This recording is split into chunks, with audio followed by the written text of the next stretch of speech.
Maybe you should share your experience with us on your encounter with operatives of the defunct Sars and what led to that encounter. Exactly. What actually happened, that was August 1st, 2013. Incidentally, the then state government, Anambra state government, they contracted, or they considered Awkuzu Motor Park to the Onitsha natives. Meanwhile, Mokwe Park belongs to me. That's next to that Awkuzu. Incidentally, some of those transporters that were loading there were complaining that the money was too much. They moved to my own property. Then the Onitsha youths, led by Patrick Ayamba, who is now Onitsha North local government chairman, they attacked the place. Then I attacked your own park. They attacked my own park. Then I defended my park in equal proportion. I have to be honest with you. What I mean by equal proportion is muscle for muscle. You understand? And after that, it was considered an affront.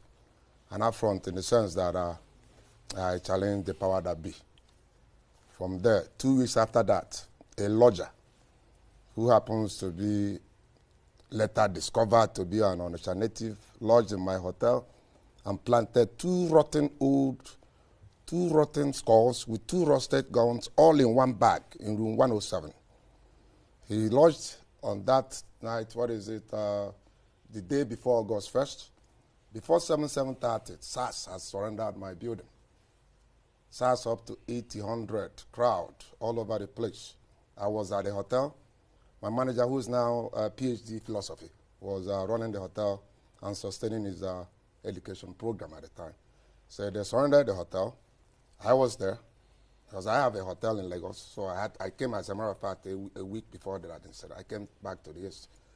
So before you know it, they come up. When they came up, they said they want to search the hotel. I said, no problem, because I didn't know what was happening. But before we now started the search, there was one Sars officer who was particular on room 102. Room 102 is where those exhibits were planted. So we started, it's a 3-story building. We started from the top down till we got to the room 102. When we got to room 102, my manager said the lodger is not around and that we have a hotel manifest. Now, under the rule, as a hotelier, you must submit your manifest before 6:30 to ACIB, the police department, so that if there's anybody they are looking for, they can now know is lodged in a particular hotel. So we have done that, and we have a copy. So now my manager brought a copy of the manifest to show them, but they were not interested in the manifest. They broke down the door. When they broke down the door, the first thing we saw were waterproof, that polyethylene bags, black one with a suitcase on top of the bed, meaning that the person that stayed there didn't sleep there. Everything else was on the bed. So the police went to they went to the wardrobe and pulled out a sacco bag. Inside that sacco bag is 2 rotten skulls with 2 rusted AK-47 guns. I was handcuffed. My manager the same. My staffs, every single one in the hotel was taken to Awkuzu Sars. Before then, the then state governor, Peter Obi, we were arrested because time, I have a plus or minus 15 or 20 minutes. Arrested between 7:30, Peter Obi arrived at the hotel around that kind, 8:39 or something, and ordered the immediate demolition of the hotel. Without investigation, without asking me what happened, without anything. So they commenced demolition the same day. Now, there's one funny thing about this incident. The funny thing is that Old Market Road, Onitsha, is like Marine Street, Lagos. That is where Onitsha started. So there's no way a caterpillar that will haul down a 3-story building will get to that place by that time because of traffic.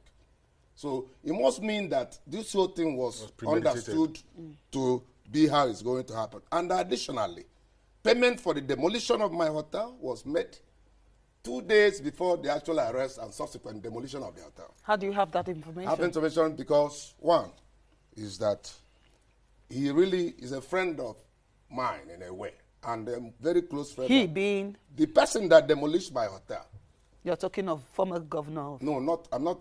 Governor is not. Governor gave the order.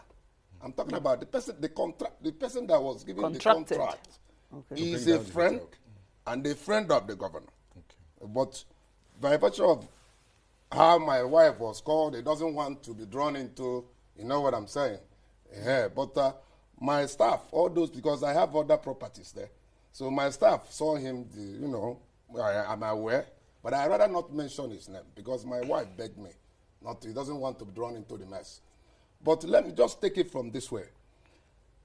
There's just no way a low-bed tractor will transport a caterpillar in Old Market Road. You start from, you have to be in Onitsha. Anybody that is from Onitsha knows what I'm saying. You cannot do that. The only time you can get to that place will be around that kind 3 or 4 by virtue of hold up. It's not. It's 3 or 4 hours. No, not if you. The only way that caterpillar can get to that place where that hotel is located at the extreme end of the Old Market Road. So the only way it would be feasible for that demolition to commence at the time it did was those things has to be priorly set in to cut down on the traffic time. That's what I'm trying to say. Chief, let's look at even what led, to your arrest and subsequent demolition, of the hotel. You said, skull, and other, items were found in that room. Lodging room, yes. In that lodging room. Somebody actually checked in that room. It was reflected in the manifest. That's what the hotel manifest. As a hotelier, you have them. You write. Somebody lodges in a hotel. You write the name of the Speak to us about the security arrangement, of your hotel. This was in 2013. CCTV camera wasn't prevalent as at that time. And additionally, the hotel is located right inside the market. Right inside look at main market, look at the hotel. So it's a hotel that was built 1974, 4 years after the Civil War. So generation, people that lodge there are usually from Niger Republic, Cameroon, they are traders. It's like I know the father knows my father. It's more like a culture now, people that come there. Do you understand what I'm saying? Everybody knows everybody by virtue of the history. How many years from 1974 to that? One of the first 5 hotels, or 4, built after the Civil War in Onitsha. That's my own inheritance. I didn't build it. I was 5 years or 6 years then. When it was built. All right, I want you to tell us how your experiences, how you got to Sars. Continue that story. What happened there? Okay, when we now got to Sars, when you go inside Awkuzu Sars, there's what they call torture hall. Torture hall is 2.5 times the size of this place. The old party house, that's what is converted. Those old party houses built by Babangida at that time. So that's what they converted to that Awkuzu Sars. At the back of that torture hall is where most of the killings happen. At the back of that torture hall. So I was taken immediately at the back of the building. I was handcuffed against a weightlifting contraption. It's a local for weightlifting. So just they chained me there. Do you understand? Then they brought a plain sheet of paper and said I should sign. I said, I'm very educated, that I can write my own statement. Before I finished saying what I was saying, they removed my clothes. Drew me naked, used my shirt to tie my neck, and then a rope followed it. I think the idea was so that no mark would be left on my neck. So they started pulling it. These are men.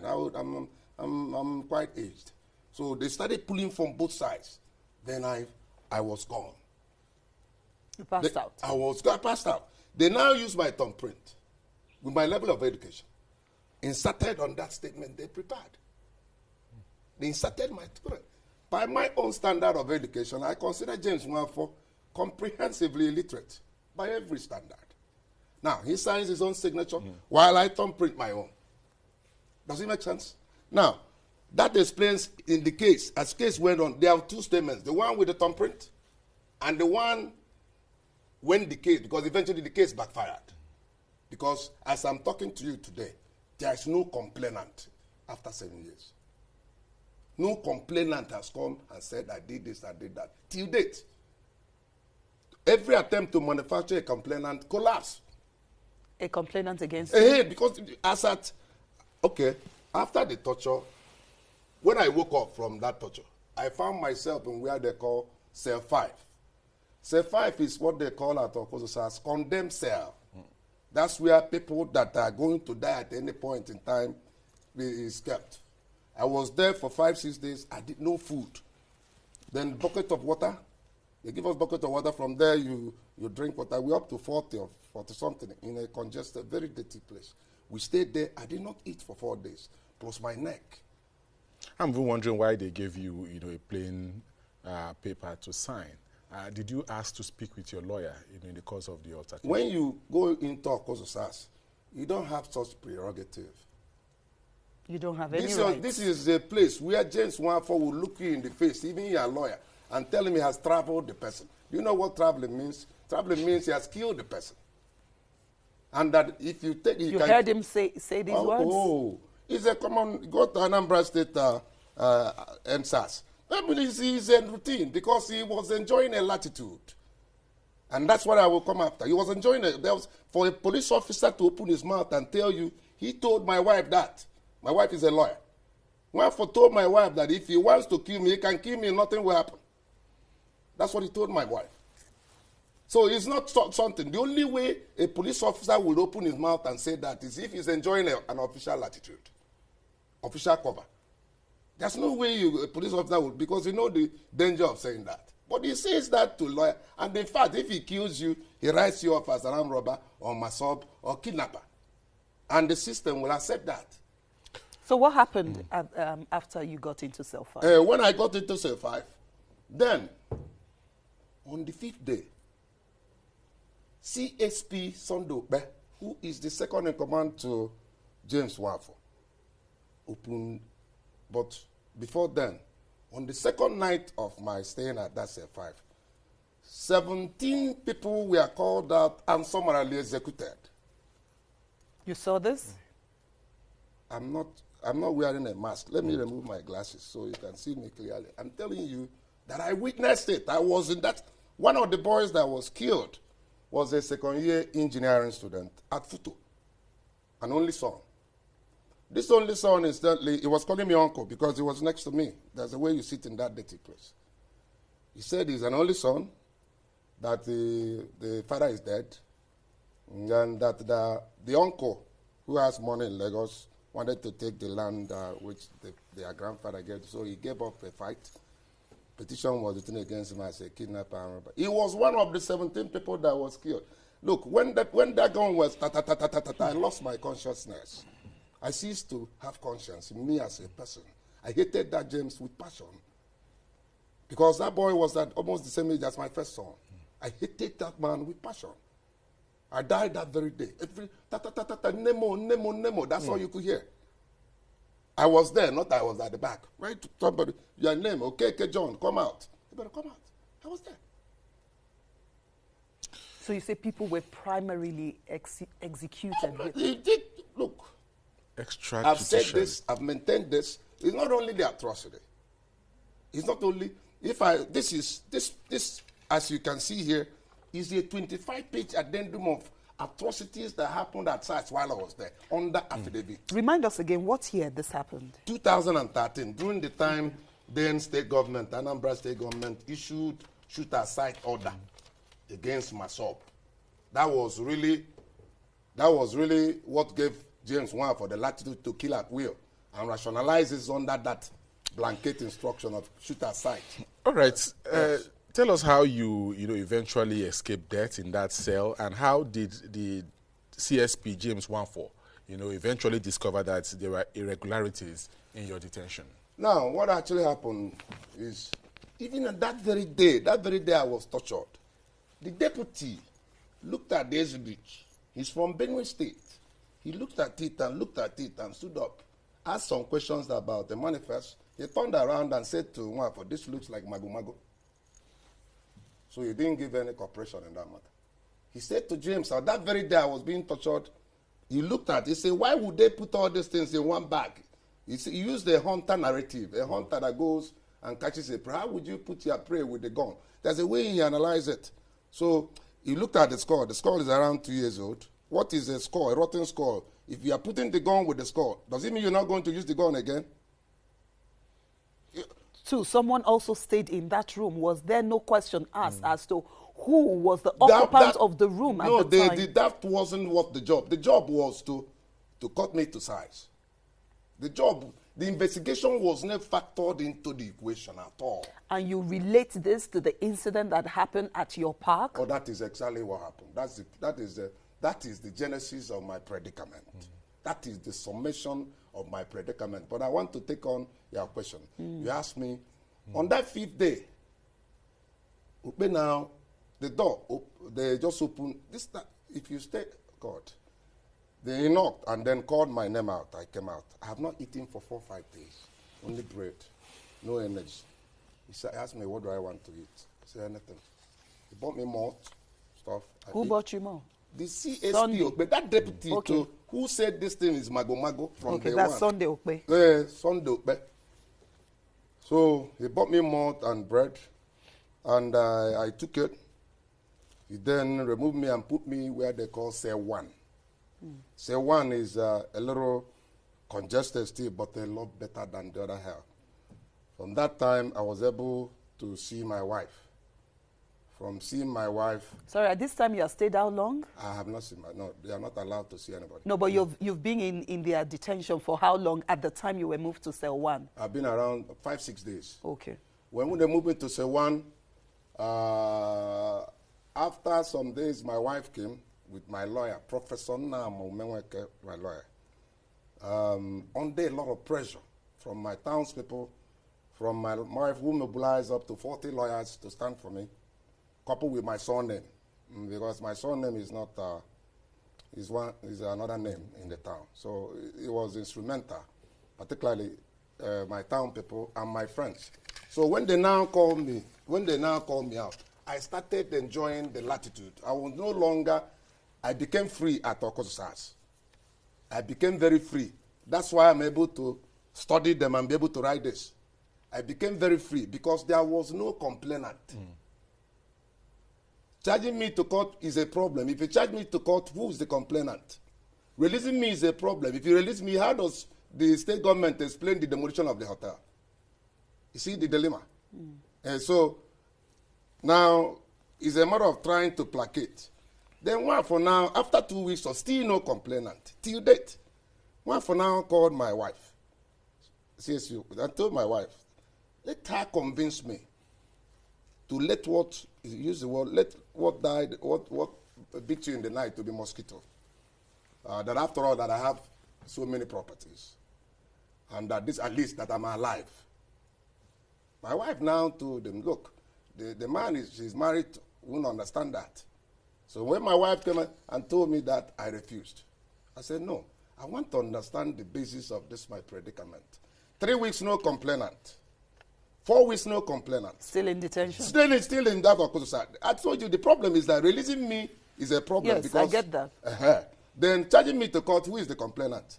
What they now did is that they now decided to look for a complainant. This is very interesting. They called us up, me and my manager, who is now PhD philosophy. They called me and said they are going to now go to a place to dig up a body, somebody that I killed. I wonder, somebody I killed? Then they took, we up to 80 policemen. We went to a place called Otiba Layout. When we got to Otiba Layout, I have a lot of lands in that area. I have a lot of landed properties in that area. So they took me to Otiba Layout. When they got to that Otiba Layout, they started pointing at, let them dig here, let them. I said, no, wait. I have an idea of what you people are saying. They were all quiet. And I told them, look, that the grave you are looking for may not be around here, but it may be the next compound. They were looking at me. I told them, the grave here, the person died in 1972. His name is Mr. Kaso Refo. That he worked for OUCC, Onitsha Urban County Council, as Onyebulense. But he suffered from leprosy. He didn't marry, didn't have kids. So when he died, the family, out of superstition, buried him there. 1972. That his brother's name, Ima Orefo, Ifeka Orefo, surveyor. I named all his brothers and told them we can go there. It's not more than 100 meters. One for now said, how do I know this? I said, good. I said, in 2008, The chairmanship of the Awkuzu family was in dispute. One wrote a petition against the other, alleging that he killed somebody here. So the policeman that came from Abuja to investigate the matter was, the name is ASP Dada. He said, do I mention that? He said, yes. He went out and called Dada. So he stayed there for 15 minutes before he came out, said, let's move. He lost the confidence of the subordinates. That time, they now knew something is wrong somewhere. Dada confirmed what I said. That one failed. That's the first attempt failed. He took me again to another, the next day, he took me again to another place where they had like a big wall, 10 plots of land. He said, am I the owner with your team of police? I said, no, but I have plots. So I said, call the landlord association, let them know tell you who owns it. Before I could finish, he ordered the policemen to break one side of the wall. They broke it. We went in there. He pointed at a place for them to dig. They dug up the corpse. And I was told to kneel down next to the corpse. I knelt down. They took picture. He said, what do I say about this? I said, what do you mean what to say about it? The waterproof is brand new. The corpse is almost 3 years old, meaning that the two we are buried independently. So the body was buried independent of the waterproof. So the waterproof must have got this more than 3 weeks old. You're talking of the body bag. Do you understand? So he came new. So he was used to transport this exhibit here. God. And then I said the rope that is tying the corpse together. If you are alive and the ropes are used to tie, if the body is rotten, the ropes will be loose. It won't be tied on the bone. That was when one of the police officers removed the handcuff in my hand. He lost interest. You were eventually charged to court. And of course... let me go to... No, let me get... This is the second attempt. We don't have so much time, so I need you to wrap it up. This is the second attempt that failed. This is the second attempt that failed. When this attempt failed, James Wan, for now, told my lawyer, Professor Nnamdi Mwenweke, that is not the one holding me. That is the state government that is holding me. That's what he told my lawyer, Professor Nnamdi Mwenweke. That is not the one holding me. That is the state government. Now, that in two that failed. The third one that finally collapsed the whole matter was whenever these two did not work. They woke us up one morning and told us that we are being charged to court. That we are being charged to court. We went to court. They read the charge that myself and Dr. Nwankwo Justin, we killed one Nnailu calf. When they said that, we were bundled to prison. But again, luck came on our way. When we got to prison, the team of Sars officers that led us to the prison was led by CSP Sundope again.